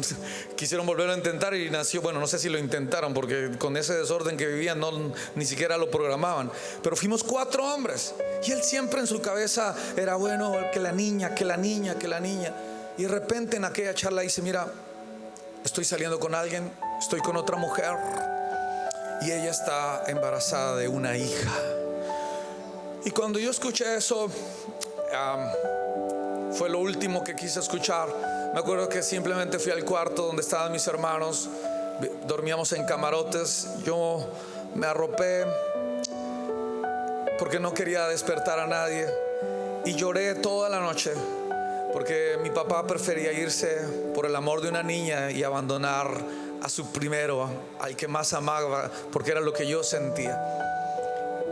Y aunque rompió el corazón de mi mamá y tal vez mis hermanos tuvieron que vivir el proceso de una forma diferente, yo me sentí abandonado, rechazado. Aparte de toda esta desgracia familiar, porque a veces, sabes, cometemos errores y nunca pensamos en nuestros hijos, nunca pensamos en lo que ellos pueden sentir. Ellos nunca se enteraron de que yo escuché aquella charla. A veces queremos tapar nuestros errores, a veces queremos hacer a un lado nuestros errores sin que ellos se den cuenta. Pero sabes, tus hijos saben, ellos te conocen. Aunque no seas un buen padre, o tal vez no lo hayas sido hasta el momento, porque lo vas a hacer, ellos saben y conocen lo que hay en tu vida, lo que hay en tu corazón, porque salieron de ti. Y sabes, yo sabía lo que estaba pasando, aunque me lo querían ocultar. Yo sabía lo que estaba pasando. Comencé a trabajar desde los 10 años de edad. Vendía bolsas de basura en la calle, vendía empanadas en los parques. Por eso el ir al parque, decía: yo aquí me la pasaba vendiendo empanadas. Por estas calles vendía bolsas de basura. Pasé por una panadería donde comprábamos, no sé si alguna vez escucharon pan duro. Les voy a explicar qué era el pan duro. Claro, no teníamos nosotros 4 mis abuelos, mi mamá, éramos 7 personas en la casa, y 1,000 pesos, en pesos colombianos, era para comprar como 4 panes. Entonces íbamos a la panadería y le decíamos: ¿usted no le quedó pan de ayer? Y a eso se le decía pan duro. O sea, el pan que la gente decía: no, este pan está viejo, ese era el pan que nos daban a nosotros. 1,000 pesos de pan era una canasta así de pan duro. ¿Y cómo lo comíamos? Lo mojábamos con agua de panela para que supiera más suavecito. Y así fue esa niñez, en medio del rechazo, del abandono. De pequeño me pegué un golpe en el ojo derecho, o en la cabeza. Y aparte de todo esto, un día estoy mirando por unos binoculares y me doy cuenta que por los 2 huequitos, por los 2 hoyos se ve lo mismo. Y pues obvio, se ve lo mismo, pero para mí era nuevo. Entonces yo le decía a mi mamá y a mi hermano: ¿ustedes ven por los 2 huequitos lo mismo?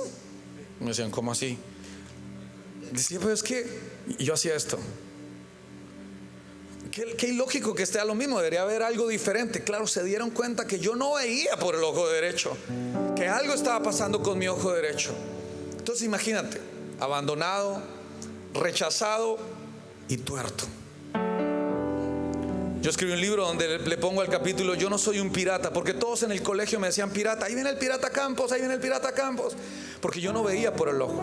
Y lo peor fue que salió una catarata, se convirtió mi ojo blanco, y no podía hacer deporte, porque al hacer deporte el ojo perdía el rumbo y se iba para donde quería. Entonces, pero igual como niño yo quería jugar, así que toda mi niñez anduve con el ojo por todos lados menos en su lugar indicado. Y eso me trajo muchos problemas en el colegio. Y pensando en todo esto, visitando aquel barrio, solo podía ver la mano de Dios todo el tiempo. En aquel colegio, mi primer colegio,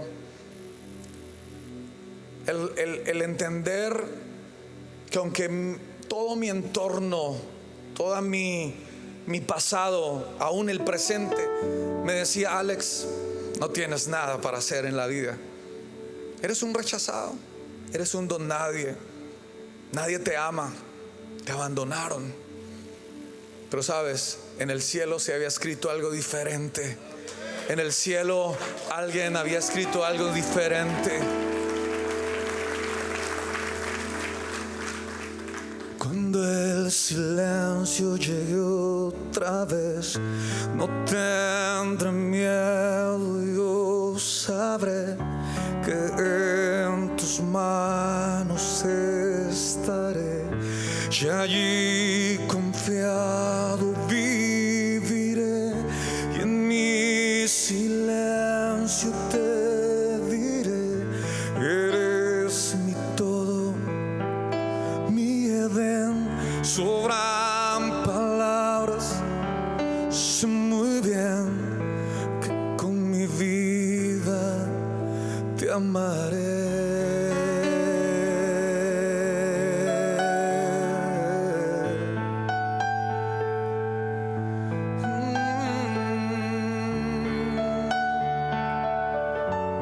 Y al fin del día seguiré en mis rodillas y a tus pies. Cada minuto viviré amándote más que ayer. ¿Sabes cómo no amarle? ¿Cómo no exponerle mi amor si soy simplemente un fiel reflejo de que Dios puede hacer algo especial si dispones tu vida, si dispones tu corazón?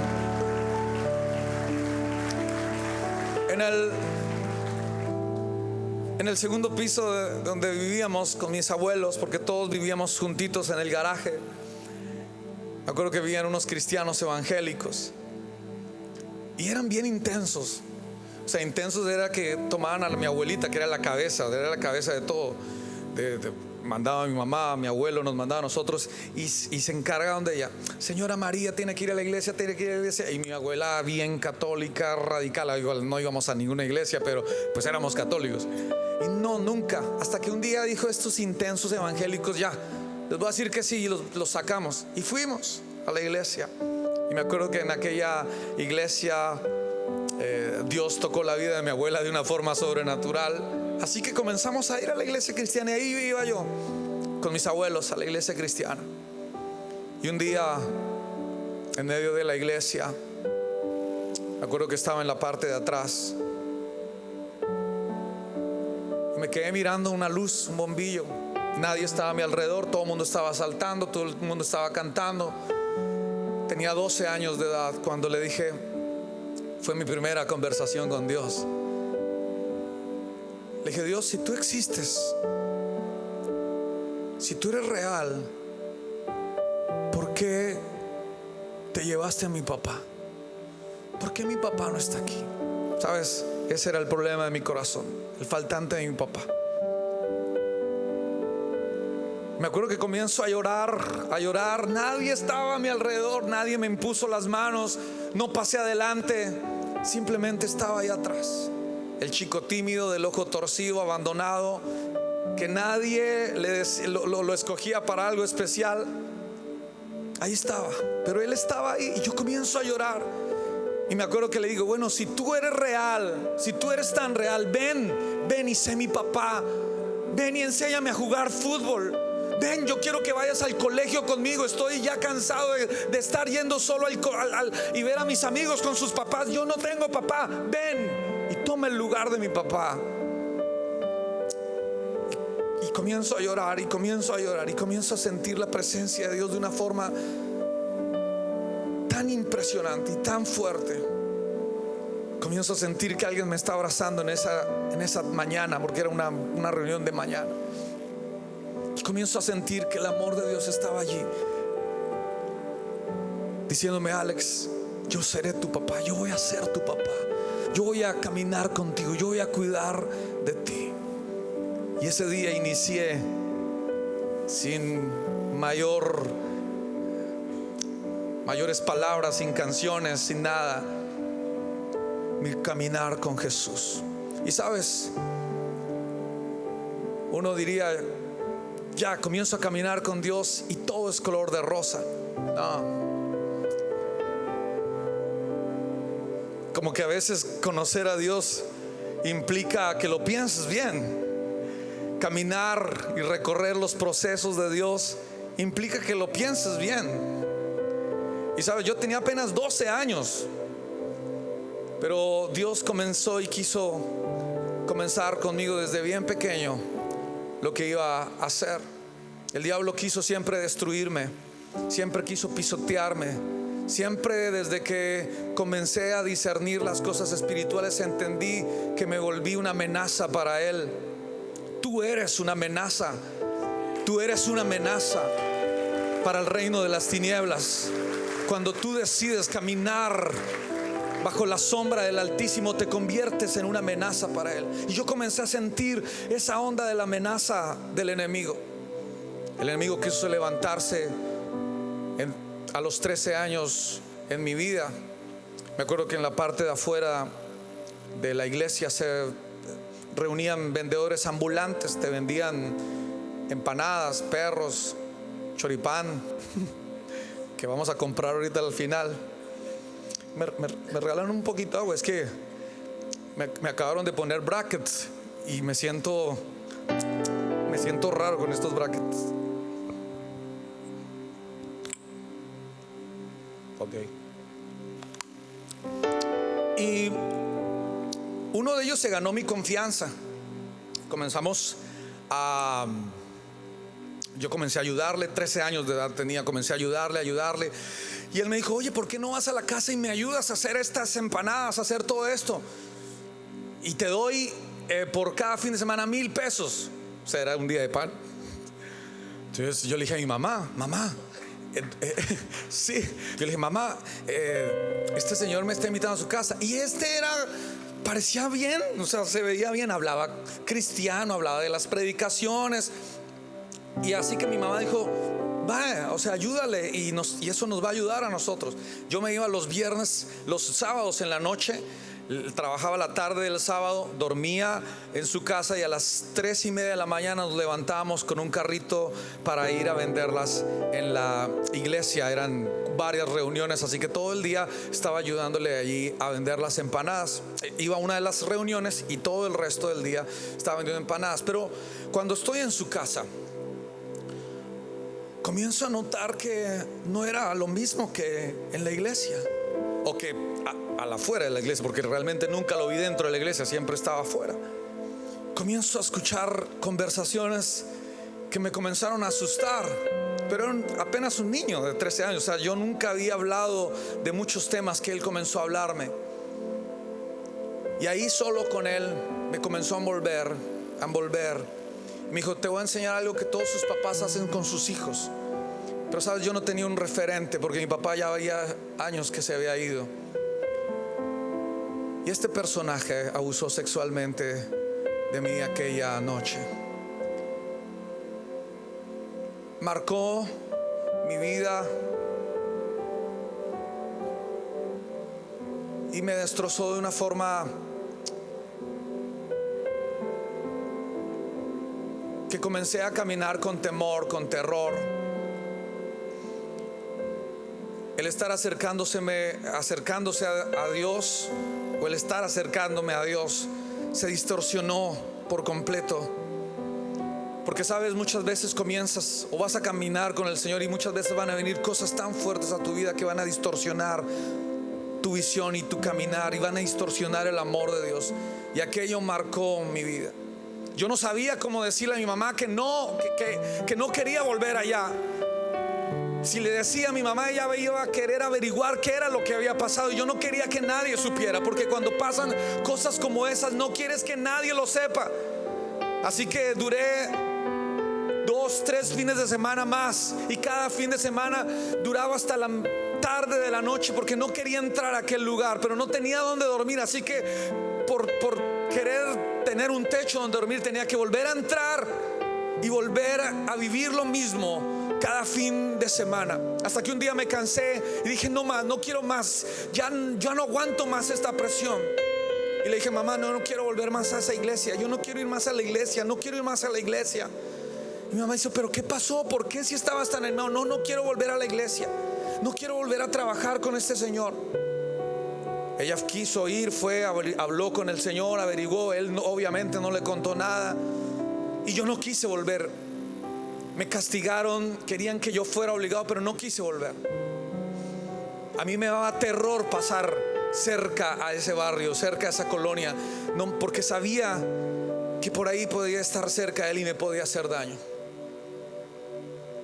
Después de un par de meses, 6, 7 meses, mi familia comenzó a congregarse en una iglesia muy pequeñita, ahí cerca de la casa. Y poco a poco yo comencé a ir a otra iglesia pequeña. No tenían la música como la había al otro lado, no era tan espectacular, pero ahí estaban, amando al Señor y siguiendo al Señor. En uno de esos encuentros y en esos retiros, gloria a Dios por estos retiros, gloria a Dios por estos momentos. Me acuerdo que nos invitaron, yo tendría 15, 16 años, y yo le dije a mamá, nosotros no tenemos plata para ir, pero la iglesia nos abrazó y dijo, vamos, que los hermanitos Campos vengan, no importa, no tienen, nosotros los vamos a subsidiar, vengan. Y fuimos. Y claro, yo tenía como 15 años, 16, nunca había ido a una piscina, de ahí para atrás. O sea, una piscina, vacaciones no existían porque no teníamos plata para eso. O sea, si apenas teníamos para los 1,000 pesos de pan duro, pues no para una piscina o para un viaje. Así que cuando el pastor dijo, los invitamos, a mí me sonó paseo espectacular, piscina. Pero sabes, Dios tenía un plan allá al otro lado, como Dios tiene un plan aquí contigo en hoy y mañana. Yo estaba ahí y de repente estamos en una de las conferencias y la mujer que estaba aquí comienza a hablar sobre sanidad interior, comienza a hablar una cantidad de cosas que comienzan a golpear mi vida. Y después de un rato dijo: aquí hay un chico que fue abandonado por su papá, que se siente rechazado. Y yo estaba ahí y dije: ¿seré yo maestro? Y después dice: y sufriste un abuso sexual. Y cuando ella dijo eso, me entró un terror y un temor que dije: ¿quién le contó? ¿Cómo supo? Es que estaba contando mi vida, o sea, la estaba describiendo. Gracias a Dios no dijo: a ver, levanta tu mano, porque no la iba a levantar. Yo estaba allí y comienzo a sentir una vez más la presencia de Dios, porque esta mujer comienza a decir: sabes, él también fue abusado, él también fue abandonado, y él está aquí para levantarte, para rescatarte, para abrazarte, para sanarte, para limpiarte. Y yo comienzo a llorar, yo comienzo a sentir la presencia de Dios de una forma brutal. Y ese día inició un proceso de perdonar, de restaurar, un proceso que duró por muchos años. Yo lo guardé, no lo quise hablar, pero Dios comenzó a hacer una obra en mí. Me acuerdo que mi mamá lo supo ya después de que yo me casé, porque siempre sentí vergüenza de que alguien lo pudiera saber, de que alguien pudiera conocer eso de mi vida. Creo que el ser hombres visionarios tiene que ver con propósito, ¿no? Con legado, con ir más allá de nosotros mismos, ¿no? A ver, porque a veces nuestra visión es lo que corresponde a mi ser, ¿no? Pero cuando tenemos que visión va mucho más allá, ¿no? La visión de Dios no solamente era con Adán y Eva, su visión llegó y nos alcanzó hacia nosotros, ¿no? Y dentro de un propósito.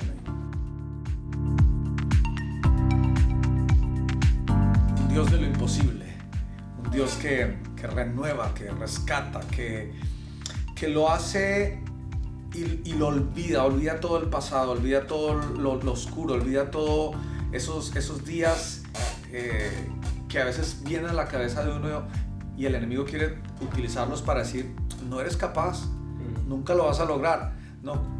El Señor, por su sangre preciosa, por su sacrificio en la cruz, nos hizo una salvación y un rescate y una restauración extrema y definitiva. Definitiva, esa palabra tiene que, ojo, definitiva. O sea, no tengo que volver a restaurarme, no, Él lo hizo y su sangre es tan poderosa que hace una restauración definitiva y extrema, ¿no? Y creo que esa restauración extrema que Él nos ha dado es la que nos da la oportunidad de hoy estar aquí. Yo creo que esa es la mentira más grande que el enemigo le puede poner a cualquier ser humano y a cualquier hombre, ¿no? Ya no eres apto, ya tocaste fondo, ya. No. ¿Cómo Dios te va a utilizar? O sea, dedícate a otras cosas. Esto déjaselo a los que están más aptos, ¿no? Y nos hacen pensar, o el enemigo nos hace pensar como que está el equipo de los elegidos de Dios y el equipo que Dios dijo: ustedes me caen mal. No, y es falso. Porque de hecho la Biblia dice que de lo vil menospreciado del mundo Él escogió para glorificarse, ¿no? Entonces no hay pecado, no hay maldad, no hay pasado que pueda llegar a superar lo que es la gracia y el favor de Dios. No hay nada. Pueda que tus pecados te estén condenando, pero el amor de Dios es tan grande que lo hacen ver tan pequeños al lado de esa misericordia. Hemos llegado al final de este programa especial. El tiempo se ha ido volando, ha sido corto, pero estamos tan seguros que cada una de las palabras que tú escuchaste han traído respuestas a tu corazón, han traído sabiduría, han traído dirección, cosas que quizás estabas preguntándote. Hoy sabemos que Dios te ha hablado y que no serás el mismo. Queremos invitarte, hombre, a que seas ese varón esforzado y valiente que Dios te ha preparado y te ha equipado para que lo seas. Y queremos que te conectes con nosotros a través de los contactos que ves en nuestra pantalla, para que sigas de cerca lo que estamos haciendo para bendecir a todos los hombres que, como tú, aman a Dios, se están esforzando por sus familias y quieren honrarlo a Él. Así que pronto tendremos más contenido, más eventos, más programas para hombres. Gracias por tu sintonía y que Dios te bendiga mucho.